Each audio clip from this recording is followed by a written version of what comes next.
Aristotle at Afternoon Tea, Pall Mall Gazette, 16 December 1887, by Oscar Wilde. In society, says Mr. Mahaffy, every civilized man and woman ought to feel it their duty to say something, even when there is hardly anything to be said.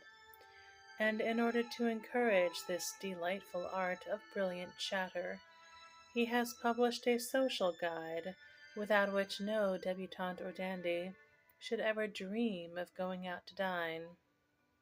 Not that Mr. Mahaffy's book can be said to be, in any sense of the word, popular.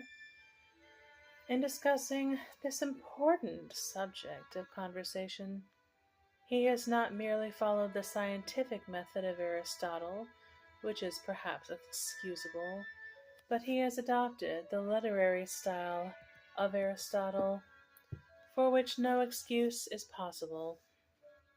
There is also hardly a single anecdote, hardly a single illustration, and the reader is left to put the professor's abstract rules into practice without either the examples or the warnings of history to encourage or to dissuade him in his reckless career.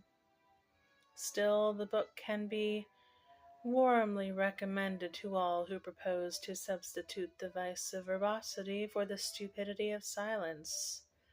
It fascinates, in spite of its form, and pleases, in spite of its pedantry, and is the nearest approach that we know of, in modern literature, to meeting Aristotle at an afternoon tea. As regards physical conditions, the only one that is considered by Mr. Mahaffy as being absolutely essential to a good conversationalist is the possession of a musical voice. Some learned writers have been of opinion that a slight stammer often gives particular zest to conversation, but Mr. Mahaffy rejects this view and is extremely severe on every eccentricity, from a native brogue to an artificial catchword. With his remarks on the latter point, the meaningless repetition of phrases, we entirely agree. Nothing can be more irritating than the scientific person who is always saying, "Exactly so," or the commonplace person who ends with every sentence with, "Don't you know?" or the pseudo-artistic person who murmurs, "Charming, charming," on the smallest provocation. It is, however, with the mental and moral qualifications for conversation that Mr. Mahaffy specially deals. Knowledge he naturally regards as an absolute essential, for, as he most justly observes, an ignorant man is seldom agreeable except as a butt. Upon the other hand, strict accuracy should be avoided. Even a consummate liar, says Mr. Mahaffy, is a better ingredient in a company than the scrupulously truthful man who weighs every statement, questions every fact, and corrects every inaccuracy. The liar, at any rate, recognizes that recreation, not instruction, is the aim of conversation, and is a far more civilized being than the blockhead who loudly expresses his belief in a story which is told simply for the amusement of the company. Mr. Mahaffy, however, makes an exception in favor of the eminent specialist, and tells us that his intelligent questions addressed to an astronomer or a pure mathematician will elicit many curious facts, which will pleasantly beguile the time. Here, in the interest of society, we feel bound to enter a formal protest.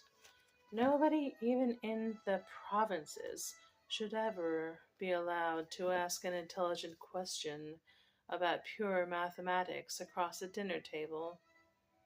A question of this kind is quite as bad as inquiring suddenly about the state of a man's soul, a sort of coup, which, as Mr. Mahaffy remarks elsewhere, many pious people have actually thought a decent introduction to a conversation. As for the moral qualifications of a good talker, Mr. Mahaffy, following the example of his great master, warns us against any disproportionate excess of virtue. Modesty, for instance, may easily become a social vice, and to be continually apologizing for one's own ignorance or stupidity is a grave injury to conversation. For what we want to learn from each member of is his free opinion on the subject at hand, not his own estimate of the value of that opinion. Simplicity, too, is not without its dangers. The enfant terrible, with his shameless love of truth, the raw country bred girl who always says what she means, and the plain blunt man who makes a point of speaking his mind on every possible occasion, without ever considering whether he has a mind at all, are fatal examples of what simplicity leads to. Shyness may be a form of vanity, and reserve a development of pride, and as for sympathy, what can be more detestable than the man or woman who insists on agreeing with everybody, and so makes a discussion, which implies differences in opinion, absolutely impossible? Even the unselfish listener is apt to become a bore. These silent people, says Mr. Mahaffy, not only take all they can get in society for nothing, but they take it without the smallest gratitude, and have the audacity afterwards to censure those who have labored for their amusement.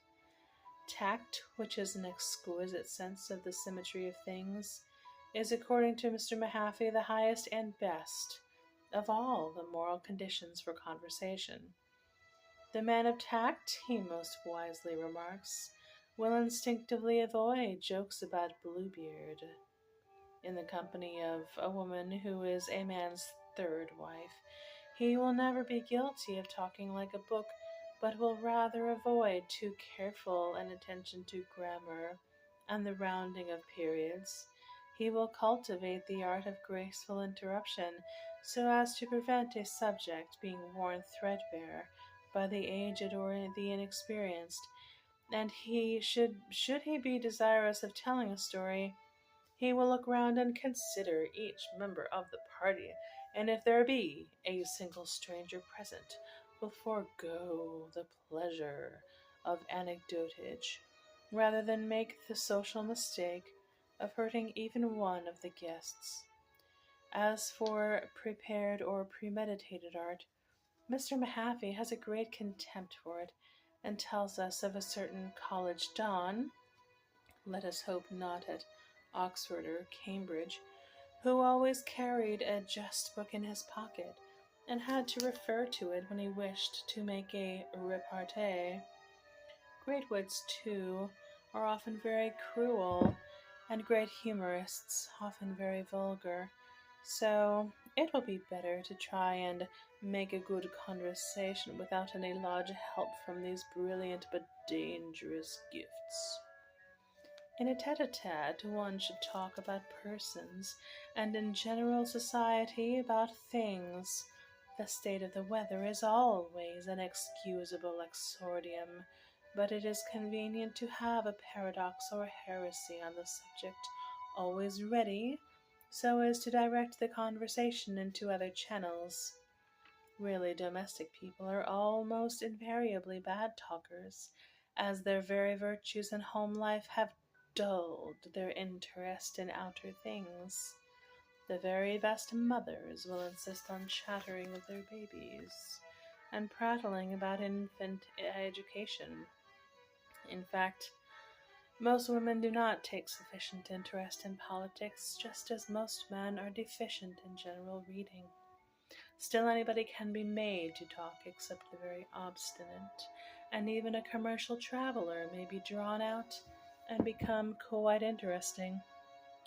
As for society small talk, it is impossible, Mr. Mahaffy tells us, for any sound theory of conversation to depreciate gossip, which is perhaps the main factor in agreeable talk throughout society. The retailing of small personal points about great people always gives pleasure, and if one is not fortunate enough to be an Arctic traveler or an escaped nihilist, the best thing one can do is to relate some anecdote of Prince Bismarck or King Victor Emmanuel or Mr. Gladstone. In the case of meeting a genius and a duke at dinner, the good talker will try to raise himself to the level of the former and to bring the latter down to his level. To succeed among one's social superiors, one must have no hesitation in contradicting them. Indeed, one should make bold criticisms and introduce a bright and free tone into a society whose grandeur and extreme respectability make it, Mr. Mahaffey remarks, as pathetically as inaccurately, perhaps somewhat dull. The best conversationalists are those whose ancestors have been bilingual, like the French and the Irish, but the art of conversation is really within the reach of almost everyone, except those who are morbidly truthful, or whose high moral worth requires to be sustained by a permanent gravity of demeanor and a general dullness of mind. These are the broad principles contained in Mr. Mahaffy's clever little book, and many of them will no doubt commend themselves to our readers.